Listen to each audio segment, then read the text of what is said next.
የኢትዮጵያ ምርጫ ቦርድ በተቃዋሚ የፖለቲካ ፓርቲ አባላት ላይ የሚደርስ እስርና የቢሮ መዘጋት በተጨባጭ መኖሩን አረጋግጫለሁ አለ። በሌላ በኩል የቦርዱ ሰብሳቢ ሜላትወርቅ ኃይሉ የህወሓትን ህጋዊ ሰውነት ለመመለስ ከህወሓት ጋር የተጀመረ ምንም አይነት ውይይት እንደሌለ አስታወቁ። በጎንደር የሰዓት እላፊ ገደብ መነሳቱ ተጠቁሟል። ከውጭ የዩክሬኑ ፕሬዝዳንት ዜሌንስኪ ለሩሲያ የሚሰጥ መሬት የለም ብለዋል። ጤና ይስጥልኝ አድማጮች፣ ኢትዮ ሪፖርቶች ነን። አበይት ጉዳዮችን በማስተዋወቅ ጀምረናል። በቆይታችን በመግቢያችን ላይ ያስተዋወቅናችሁን አበይት ጉዳዮች ጨምሮ ሌሎች መረጃዎችን በዝርዝር እናያለን። ላይክ፣ ሼር፣ ሰብስክራይብ እያደረጋችሁ ከኛ ጋር ትቆዩ ዘንድ በአክብሮት እንጠይቃለን። መልካም ቆይታ።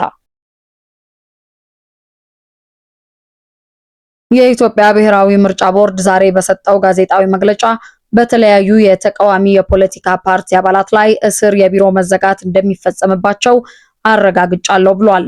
ከፓርቲዎቹ መካከልም የቁጫ ህዝብ ዲሞክራሲ ፓርቲ ቁህዴፓ በአባላቶቹ ላይ እስርና ማስፈራራት፣ በቢሮዎቹ ላይ መዘጋት እየደረሰብኝ ነው የሚል አቤቱታ ለቦርዱ እንደሚያቀርብ የተናገሩት የቦርዱ ዋና ሰብሳቢ ሜላትወርቅ ኃይሉ ችግሩን ለመፍታትም ቦርዱን ጨምሮ ቁህዴፓና ገዢው ፓርቲ የተካተቱበት የሶስትዮሽ ኮሚቴ በማቋቋም ካለፉት 2 እና 3 ዓመታት ጀምሮ እየሰራ እንደሚገኝ ተናግረዋል። ከዚህ በተጨማሪ ምርጫ ቦርድ ይህንን እስር ፈጽመዋል ለሚባሉ አካላት ደብዳቤ ስለመጻፉ፣ የታሰሩት አባላትም ለፍርድ ስለመቅረባቸውና ካልቀረቡ ያልቀረቡትን ምክንያትም እየጠየቁ እንደሚገኙ ገልጸዋል። ቦርዱ ለሚያነሳቸው ጥያቄዎች ምላሽ የሚሰጡ አካላት እንዳሉ ሁሉ ምላሽ የማይሰጡ መኖራቸውንም ያነሱት ሜላትወርቅ ይህንንም በተመለከተ ምርጫ ቦርድ ለሚመለከታቸው አካላት ሪፖርት ማድረጉን ጠቅሰዋል። የትኛውም ተቋም ቦርዱ ለሚጠይቃቸው ጥያቄዎች ምላሽ የመስጠት ግዴታ እንዳለበት ያነሱት ኃላፊዋ ተቋሙ አሁንም በፓርቲዎች አባላት ላይ የሚደርሱ እስራትን በተመለከተ እየጠየቀ ስለመሆኑ በመጥቀስ ከዚህ ውጪ ለቦርዱ የፓርቲ አባል ታሰረ ብሎ ጠይቆ ምላሽ ያልተሰጠው ካለ በቁጥርና በመረጃ መነጋገር ይገባል ብለዋል። በተመሳሳይ ቦርዱ የኢትዮጵያ ሕዝባዊ አብዮታዊ ፓርቲ ኢህአፓ ተሰርዞብኛል ያለውን ህዝባዊ ስብሰባን በተመለከተ የሚጠበቅብኝን የድጋፍ ደብዳቤ የማዘጋጀትና የህዝብ አገልግሎት መስጫዎች ተቋማትን ለተቃዋሚዎች የፖለቲካ ፓርቲዎች እኩል አገልግሎት እንዲሰጡ የመወትወት ስራን ሰርቻለሁ በማለት በቀጣይም ይህን ኃላፊነቱን እንደሚወጣ አመላክቷል። በተያያዘ ምርጫ ቦርድ የ7ኛው ሀገር አቀፍ ምርጫ የድምጽ መስጫ ቀን ግንቦት 24 እንዲሆን መወሰኑን ይፋ አድርጓል። የእጩዎች ምዝገባ ከጥር 1 እስከ የካቲት 1 እንዲሁም የመራጮች ምዝገባ ከየካቲት 7 እስከ መጋቢት 7 እንደሚካሄድ ቦርዱ ዛሬ ይፋ ባደረገው የመጨረሻ የጊዜ ሰሌዳ ላይ የሰፈረ ሲሆን በቴክኖሎጂ በመታገዝ ራሳቸውን በመራጭነት የሚመዘግቡ ድምጽ ሰጪዎች ደግሞ ከጥር 15 እስከ መጋቢት 27 ባሉት ጊዜያት መመዝገብ እንደሚችሉ ተገልጿል።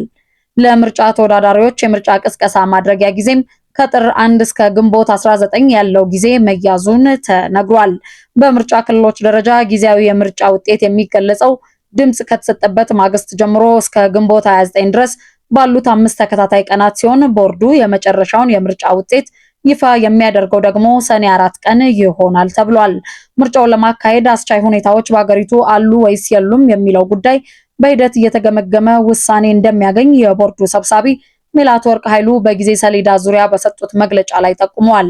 በተጨማሪም የምርጫ ቦርድ ሰብሳቢ ሜላትወርቅ ኃይሉ የህወሓትን ህጋዊ ሰውነት ለመመለስ ከህወሓት ጋር የተጀመረ ምንም አይነት ውይይት እንደሌለ በጋዜጣዊ መግለጫው ላይ አስታውቀዋል።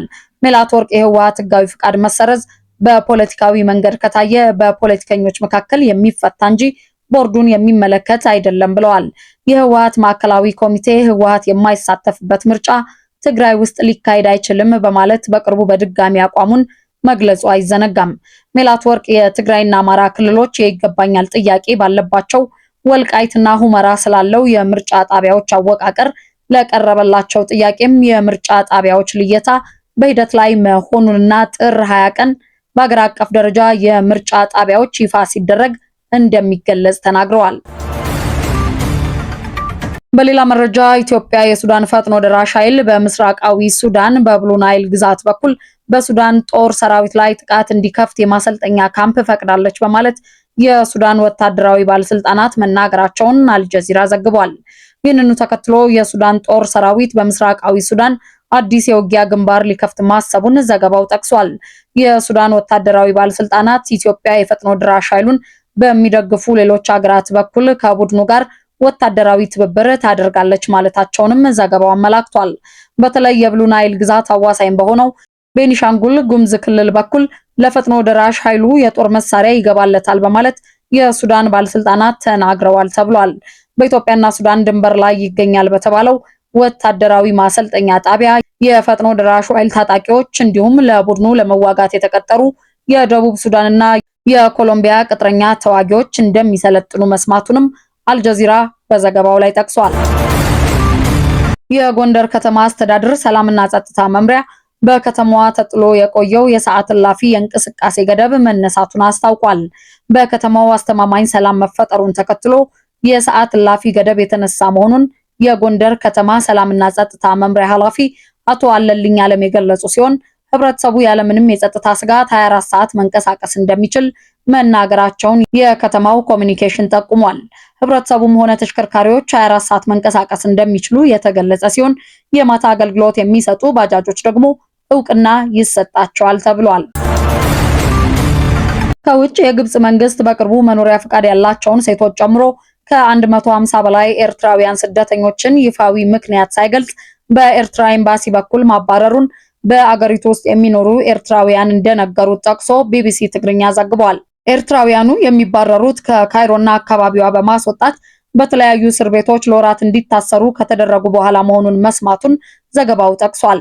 ኤርትራውያን ስደተኞች ከአገሬው በተለየ የሚከተሉት የአለባበስ ዘይቤ፣ የአልኮል መጠጥና የቡድን ጸብ በግብፃውያን ዘንድ ቅሬታ መፍጠሩን ኤርትራውያኑ እንደገለጹለትም የዜና ምንጩ ጠቅሷል።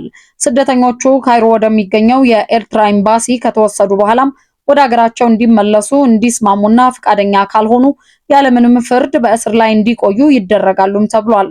ሆኖም የኤርትራ ኤምባሲ ህጋዊ የስደተኝነት ምዝገባ ወረቀት ያላቸው ስደተኞች ወደ ሀገራቸው እንዲመለሱ እስካሁን እንዳላስገደደ ዘገባው አመላክቷል።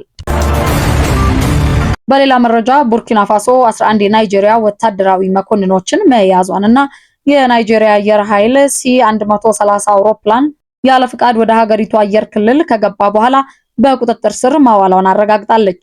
አውሮፕላኑ ትላንት ሰኞ በቦቦ ዲዩላሶ በድንገተኛ ሁኔታ ያረፈ ሲሆን 2 የበረራ አባላትንና 9 ወታደራዊ መኮንኖችን አሳፍሮ መገኘቱም ተዘግቧል።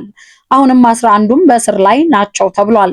ከቡርኪና ፋሶ፣ ማሊና ኒጀር የተውጣጣው የሳህል ግዛቶች ህብረት ድርጊቱን የሉዓላዊነትና የዓለም አቀፍ አቪዬሽን ህጎችን መጣስ ነው ሲል በማውገዝ ጠንከር ያለ መግለጫም አውጥቷል። ህብረቱ የታጠቀ ኃይሉን በተጠንቀቅ በማቆም ማንኛውም ሰርጎ ገባ አውሮፕላኖችን ለማጥፋት የአየር መከላከያ ስርዓቶችን በመፍቀድና ሙሉ ምርመራ እንዲጀመር በማድረግ ምላሽ ሰጥቷል።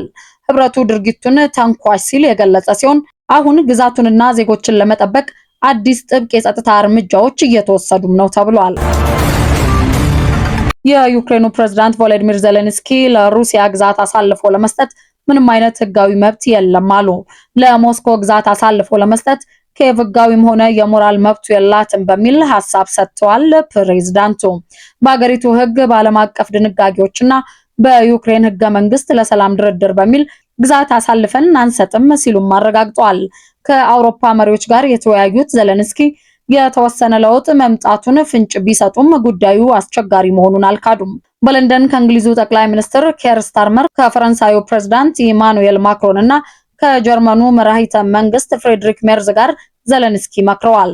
ኢ3 በመባል የሚታወቁት ሀገራቱ ከዶናልድ ትራምፕ እቅድ ጋር ላለመጋጨት ግራ ተጋብተዋልም ተብሏል። ዜሌንስኪ ቢሆኑ ግዛት አሳልፎ በመስጠቱ ረገድ በአውሮፓ ምድር መከፋፈሎች እንዳሉ አምነዋል።